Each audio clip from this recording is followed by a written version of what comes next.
Hello guys. Hello guys. Good morning, good afternoon.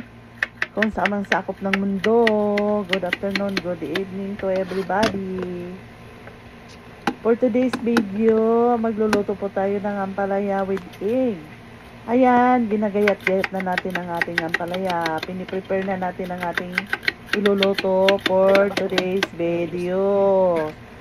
Kaya my guys, hinihiwa-hiwa ko na dyan ang ating ampalaya para maging para maluto na, para maging masarap kainin. Pagkatapos bababaran pa yan ng asin at saka tubig bago mo siya igisa, kasi pag hindi mababawasan yung pait niya guys.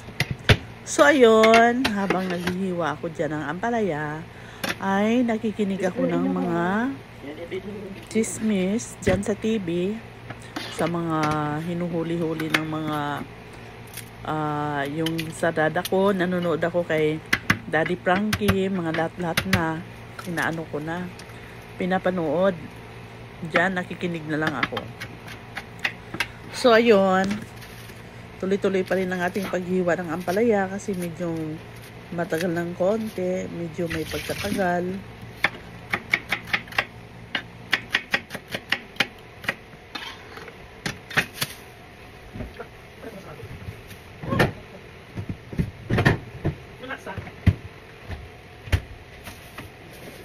Okay.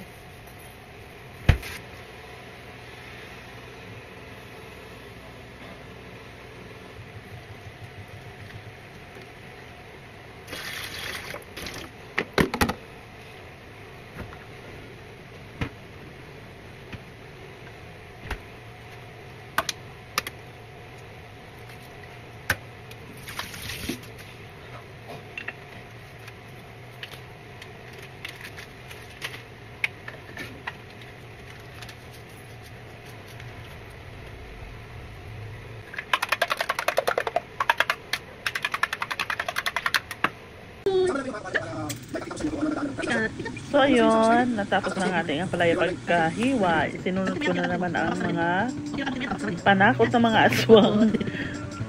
Yung onion, kamatis, bawang.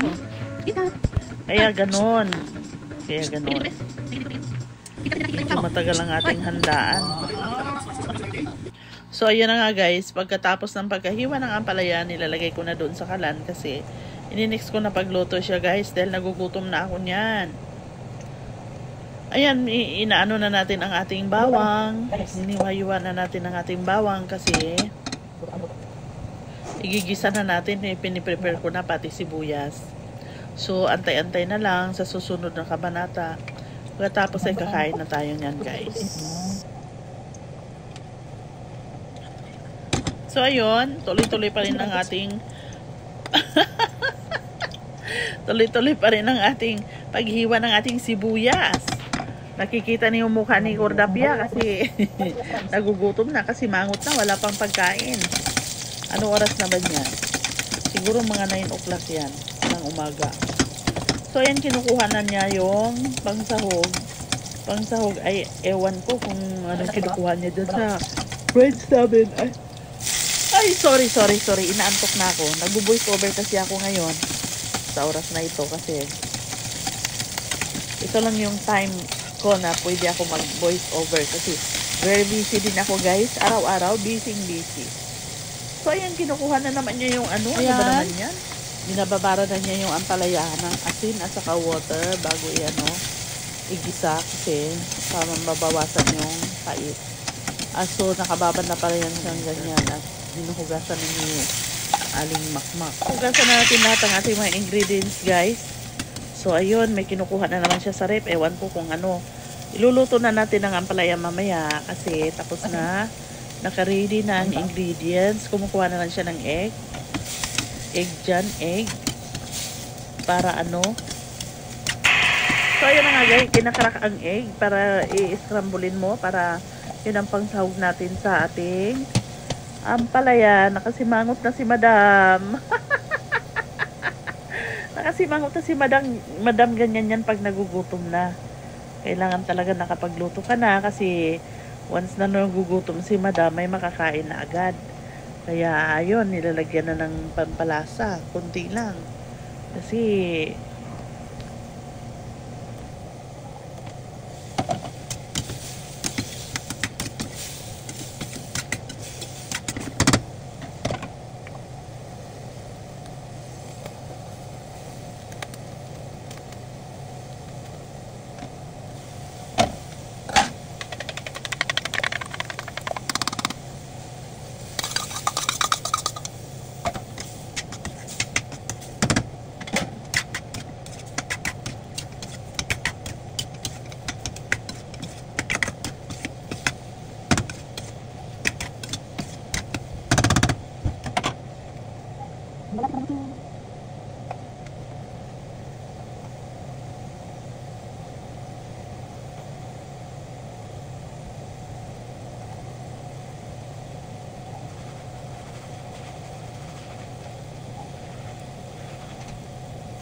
Tulong na.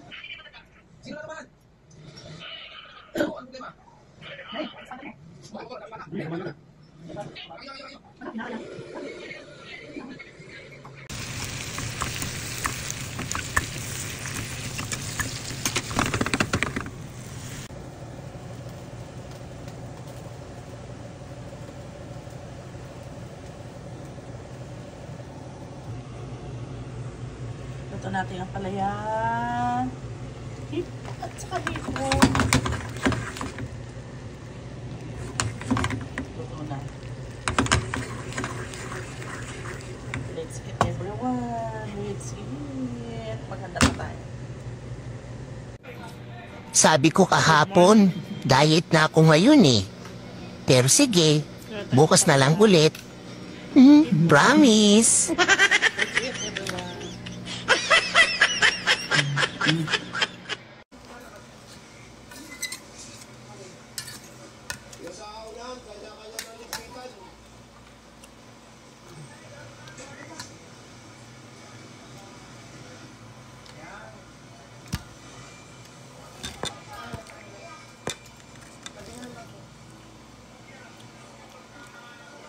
Kain.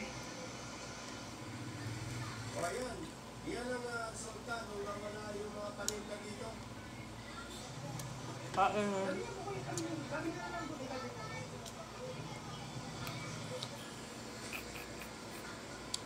O yan, nakakalakad yung mga tao.